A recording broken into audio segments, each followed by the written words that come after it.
I think with most digital experiences, and let's focus, of course, more on online shopping, there is an attention problem. I'm not sure how about you guys are doing online shopping, but most of the times there's the Voice of Holland is on television. Not that I really watch it, but anyways, you're multitasking, or other things in your environment are asking you for your attention. So it's when you are going to the store, you go there with an intention, with a high commitment as well. I have the money, I have the idea what I'm looking for, and now just I need to find the product where I need to be. When it comes to online shopping, of course, you have the same intention. I think you have less commitments because the drop-off rates are higher.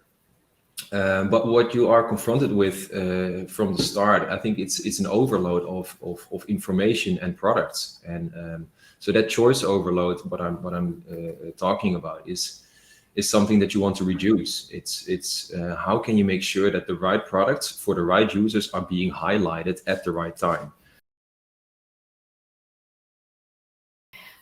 Besides, touch and feel and the haptics of the product, I personally believe online shopping is way less recreational than physical in-store shopping. So I think someone would easily say, hey, I will just go to the stores on a Saturday, I will go to the city and browse some stores. I'm not actually looking for something. And you're in a very positive mood and you just browse around. And exactly what Joris said, you fill up some things in your basket and you're at the checkout. And even if you're confronted with a high bill at the end, you're not dropping your things.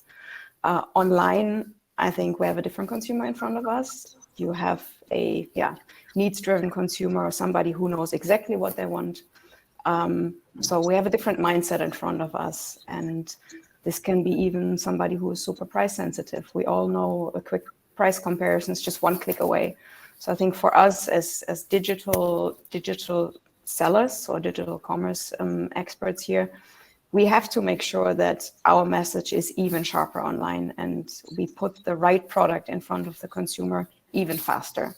And I think guided selling tools or everything that Joris mentioned in his presentation, the nudging, the little things to bring the consumer to click on the right product become more and more important for us. Because we don't know what the mindset of a consumer is.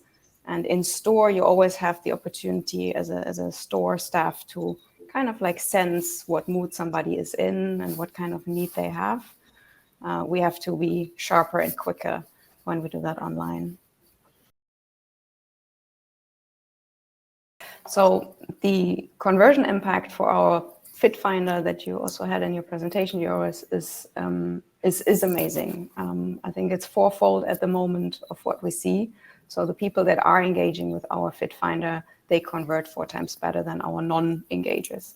I think the challenge for us right now is twofold again. It is how do we get more people into using it? So how do we nudge people into using the fit finder and actually going through that?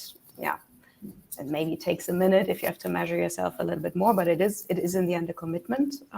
And Joris mentioned the attention span that we all have when we do things online. So that is a challenge. And how do we get the consumer to actually engage with these features? Our guided selling started in store, where we want to make sure that people can find the right product also in a store, even without a store assistant helping you. And it was mainly because of, let's say, peak times in a store where 2 or 3 store assistants are already helping other people, and to also try to serve the different types of consumers, because you also have consumers, especially these days, who don't really like to talk to someone, and who actually want to do their own thing because they know a lot of information already. They walk into a store and they know exactly where to find a certain product or what they actually want. And then just a simple overview of a couple of differences between the different products that we offer is enough to actually find the right product. And that's actually how we bring the online experience more into our stores. So it's a bit of a turnaround. And the good thing is that online, of course, we can back that up with a lot of data. So that for me is then the advantage of the online shopping experience, that we can measure everything. Yeah. If we talk about the Fit Finder, it's absolutely beneficial in having you guys there in the background who can help us to develop this functionality. And for me, it was a very, very pleasant and fast experience to deploy this.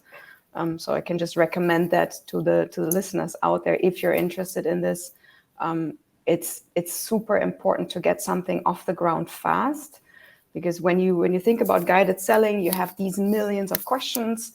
You need to create your MVP and then develop your question set from there. So I think now with the knowledge that we have, we would ask different questions. We will maybe add certain questions.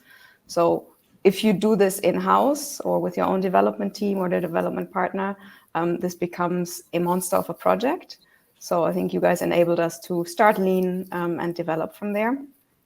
That's absolutely beneficial. And we also have you on board now to, exactly tackle that challenge. How do we get people to use it? So it is kind of like the full package if you use that solution. And that definitely helped us. We are also a small team, so I don't have a big development team on site that I can use for this. So that's why I enjoy this technology. A tool like a guided selling tool it's a data gold mine, because you get so much information from your user that it's impossible to actually process that data within your own team. So you need technology to actually process the data, and then an algorithm or AI to actually use the data to improve.